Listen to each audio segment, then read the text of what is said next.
powered by Moksha Media.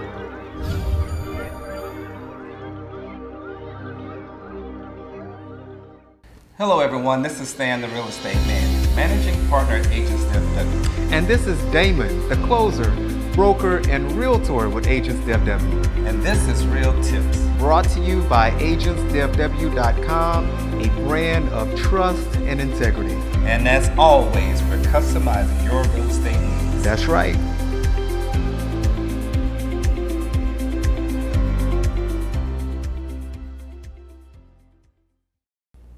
Well, hello and welcome to another episode of Real Tips brought to you by AgentsDFW. I'm Daymond, the closer, and I'm Stan, the Real Estate Man. so what's going on, Stan? Hey, dealing with this hot market and again, these hot temperatures. Oh yeah, we're still in the triple digits. Yeah.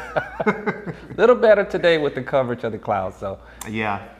Well, we have another great topic that we want to bring to the viewers here at Real Tips on our YouTube channel. Yes. You want to introduce the topic? Yes, to lease or not to lease? To lease or not to lease? I That's think the question. Fantastic. Yeah, Yeah. that's the question. That's really the question. Have you been following the statistics lately? Yes, unfortunately. So the last time I checked, when I was looking into lease rates, I think the number was something like $1,400 a month just for the average lease rate across the United States right now.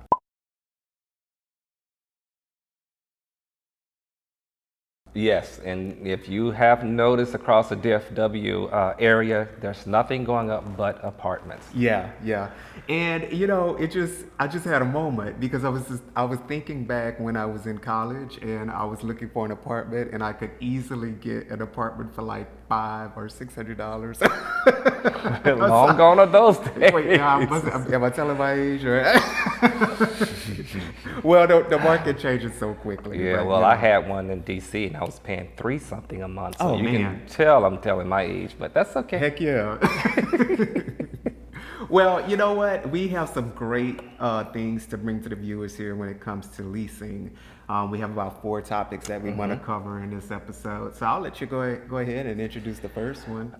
Leasing, to lease or not to lease. A lot of people will start out when they come out of college or, you know, they're just moving away from home. The first step they're going to do is to lease. So leasing is a great way to segue into independent living. Yeah.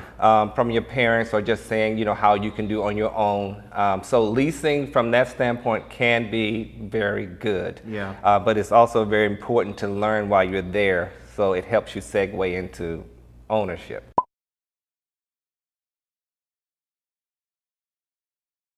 Yeah, absolutely. One of the things that I really try to get people to understand, especially when they're going into leasing and they may have a plan, you know, in the back of their minds that eventually they're going to move into home ownership, I really encourage them to think about their plan. And why am I saying that? Because you know, a lot of people when they go into leasing, sometimes you know that client, they just want the perfect house, they want the perfect, you know, home that they want to lease, not even thinking that they're putting money into something that will never ever go to the home that they're eventually going to own. So I think they really need to think about, you know, what their lease rate is going to be, what they can actually withstand, you know, paying and living in while they also contemplate moving into that real property that they're going to own. Yeah, exactly. You always have to have a plan of, okay, this is a temporary thing. I think sometimes people get comfortable because, oh, it's a great location, I like the amenities. Right. But think about it, if you're paying anywhere from $1,400 to $1,600 a month in just a lease, there's no tax write-off for you whatsoever. So None. it's great to start out that way, but I would say don't let that be your ultimate goal, or just maybe a 2 to 3 year plan, but after that start thinking about what am I going to purchase or what am I going to do to further my investments. Absolutely. And so I think this is an excellent segue into the topic that I specifically want to bring up, which is leasing to own. So like how many of you have actually talked to some landlord or somebody that said, well, you know, hey, I could put you in my property and you get to lease to own it. And so you're not actually really talking to somebody like me or Stan to help you to understand the legalities behind that. But you know what, why don't I just go ahead and clarify that right now? So leasing to own, that's a very, very hairy topic. When you lease to own a property, there is some additional documentation that you need to have in place, and I would suggest that you talk to someone like me or Stan so that we can encourage you to understand that you perhaps need to also talk to a lawyer.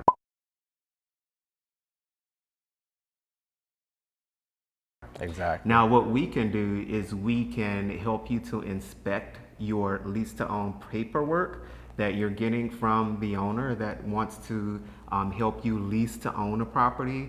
But let me tell you, I have some history with that. I have some personal friends that have entered into lease to own agreements, you know, like verbal agreements, and they have literally gotten their lease to own property taken right up from under them because the owner still owns the property.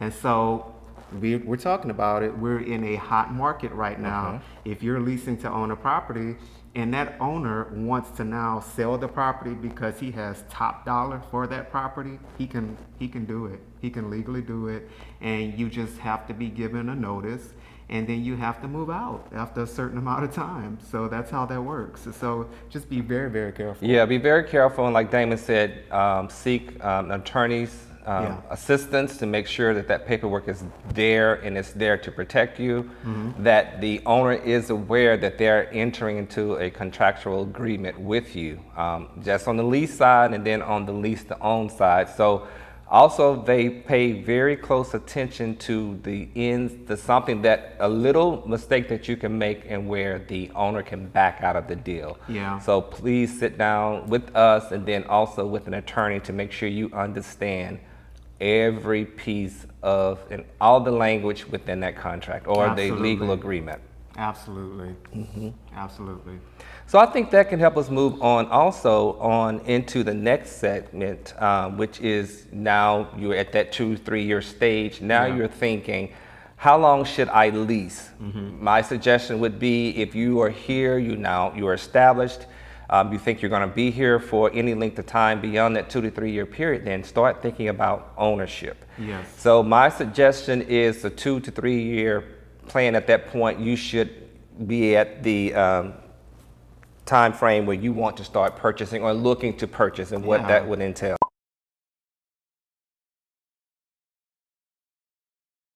Yeah, I mean, like, who wants to just lease a property forever? Again, so Stan and I have been in real estate for a long time, and you would not believe how many times we hear when we're talking to clients, I should not have stayed in that property as long as I did. You know, people just get caught up into having it easy. They're already in a property, they're going to work, they have a social life, they're trying to, you know, have work-life balance, and you know, maybe they moved to Dallas and they got that lease property. They've been in there now for 8 years, but their job is pretty stable. You know, like, so we have the conversation. We're like, well, did that really make sense? So maybe you should have had that plan in place that we talked about earlier when we started this episode, right? Yes, financial planner in this day and age can really help you decide, okay, where do you want to be? So it's always good to get a financial planner. You think, oh, I don't make that much money, I don't need a planner. You either need to plan for yourself or get someone to assist you to help you map out where you want to be. Because trust me, as you get into your 30s and then start reaching your 40s, you can't go back. None of us can turn the hands of time back and be, ooh, I wish I could recapture that time. And like Daymond said, not least as long as I did, but went ahead and started putting money into a property, building equity. I'm so happy that you mentioned financial planning, because you just helped me segue into specifically what I want to mention next. So financial planning is definitely an extension of real estate ownership.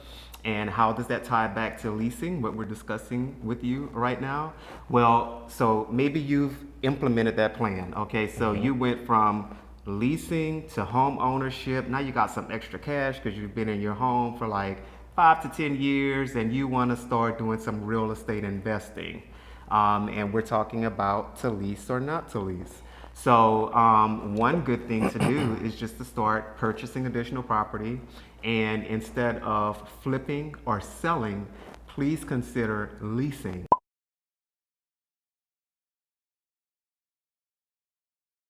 Especially in today's real estate climate, and especially in today's Texas real estate climate, where you can get a property and then you can, if maybe you don't want to specifically be a landlord and have the front line day-to-day business of doing that, just hire a company to handle that part of it. They'll take maybe about like 10% of the lease rate. I think that's not bad, you know. And then you can have extra revenue coming in based on the leased properties that you own.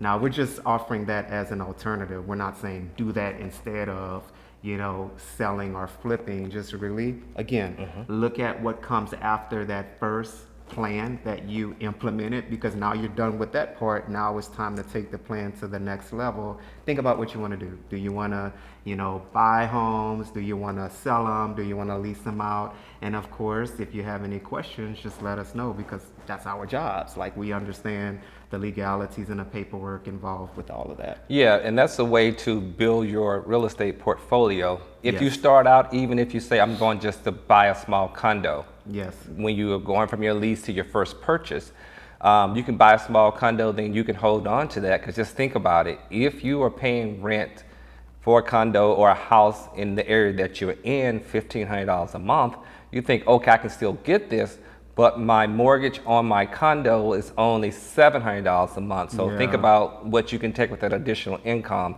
And that starts building your financial portfolio, real estate portfolio. So when you go to a bank or a financial lender and say, I want to do more or move into something more, then you have that track record. Yeah. And then you have that equity. Yeah. So those are the pretty heavy-hitting topics that we wanted to bring to you in this episode of Real Tips. Staying out of everything that we just mentioned, what do you want the viewers to take away from this episode?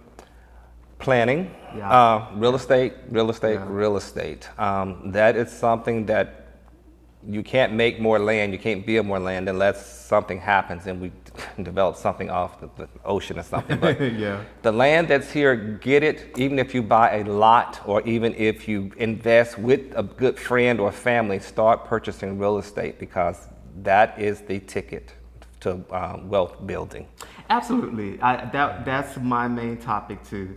And I want it to be very loud and clear in this episode that although the world seems to be pushing more people into leasing, I want people to really understand that leasing does not build your bottom line. It never will. You're basically just paying to live somewhere because it's convenient for you.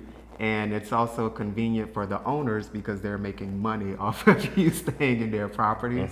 So, of course, our brand is dedicated to trust and integrity. We want our viewers to advance. Yes. You know, we want our viewers to get better. Strongly consider home ownership. If you have to lease, now that's fine, but strongly consider home ownership just to build your own individual wealth. Yeah, and then contact us if you want to lease. We can assist you with Yeah. that. But wealth building is the key. And so think about it. If you are a young person, professional in your 20s, just start thinking about where you want to be when you get 40 or 50 and you want to get to a retirement age. Yeah. What additional income can you have coming in other than your 401k or what the Social Security may or may not pay you at that time? Yeah. So that's pretty much all we have. If you're looking for ways to get in touch with us, with AgentsDFW, we're very, very easy to find. Just go online. You can find us at AgentsDFW.com, or you can find us on Facebook. That's Agents DFW, and we're also on Twitter, AgentsDFW together. So we're very convenient. And we're just looking to help you. So we are a brand of trust and integrity. And we look forward to bringing you our next episode. Stay tuned. Thank you, everyone.